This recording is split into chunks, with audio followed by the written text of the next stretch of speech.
ইলিশের অন্যতম বৃহৎ মৎস্যভাণ্ডার ভোলার মেঘনা ও তেঁতুলিয়া নদী, কিন্তু মৌসুমের শুরুতে দেখা দিয়েছে আকাল। 2 মাসের নিষেধাজ্ঞা শেষে নদীতে নামলেও প্রত্যাশিত ইলিশ পায়নি জেলেরা। একই অবস্থা সাগরেও। 58 দিনের নিষেধাজ্ঞা শেষে মাছ ধরতে গেলেও মিলছে না কাঙ্ক্ষিত ইলিশ। প্রতিদিন শত শত নৌকা ও ট্রলার নিয়ে নদীতে ছুটছেন জেলেরা, তবে অধিকাংশই ফিরছেন প্রায় খালি হাতে। জ্বালানি তেলের বাড়তি খরচের সঙ্গে মাছের স্বল্পতা যোগ হওয়ায় লোকসানের মুখে পড়েছেন জেলে ও আড়তদাররা। এক হালি ইলিশ যদি এখানে 6,000-7,000 টাকা হইতো, তাহলে সবার সাধ্য অনুযায়ী থাকতো, সবাই মোটামুটি খাইতে পারতো। ইলিশ মাছটা ঠিক আছে আমাদের নাগালের বাইরে চলে যাচ্ছে। বাজার থেকে যাতে একটু কম, এই জন্য ঘাটে আসে, কিন্তু ঘাটে এসে দেখি ঘাটে মাছের দাম আরো বেশি। এদিকে সরবরাহ কমে যাওয়ায় বর্তমানে 1 কেজি ওজনের ইলিশ বিক্রি হচ্ছে 2,800 থেকে 3,000 টাকায়। এতে জেলে ও ব্যবসায়ীদের পাশাপাশি বিপাকে পড়েছেন সাধারণ ক্রেতারাও। জেলার প্রায় 2 লাখ মানুষ মেঘনা ও তেঁতুলিয়া নদীতে ইলিশ আহরণের সঙ্গে জড়িত, যার অর্ধেকেরও বেশি জেলের বিকল্প আয়ের উৎস নেই। নদীতে ইলিশের এই সংকট দীর্ঘস্থায়ী হলে তাদের জীবিকা আরও অনিশ্চয়তার মুখে পড়বে।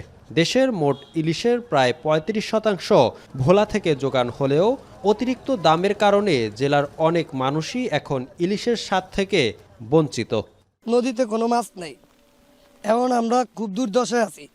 আমাদের 65 দিনের একটা জেলে কাঠের চাউল পাইতাম, এই চাউলটা আমরা পাই না। যা বেচা কিনি হয় তাতে আমাকে তেলের খরচ পোষে না। সরকার আমাদেরকে যেন ব্যাংক থেকে একটা লোনের ব্যবস্থা করে দেয়। পানির স্রোত যদি হয় তাহলে আমাদের মেঘনা নদীতে মাছ পড়বে, সবাই সাধারণ ক্রেতারা মাছ কিনতে পারবে এবং কি মাছের দামটাও কমবে।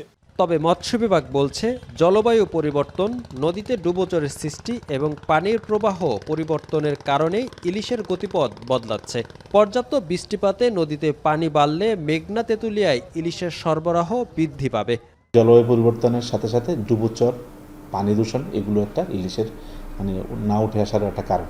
এখন কিন্তু ভরা মৌসুম নয়, ইলিশটা অল্প পরিমাণে পাচ্ছে। তবে আমার বিশ্বাস যে আগামী মাস বা তারপরের মাস থেকে জেলেরা তাদের কাঙ্ক্ষিত ইলিশ তারা পাবে।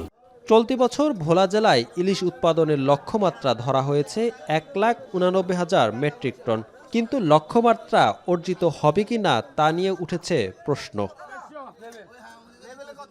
ইমতিয়াজুর রহমান, এখন ভোলা।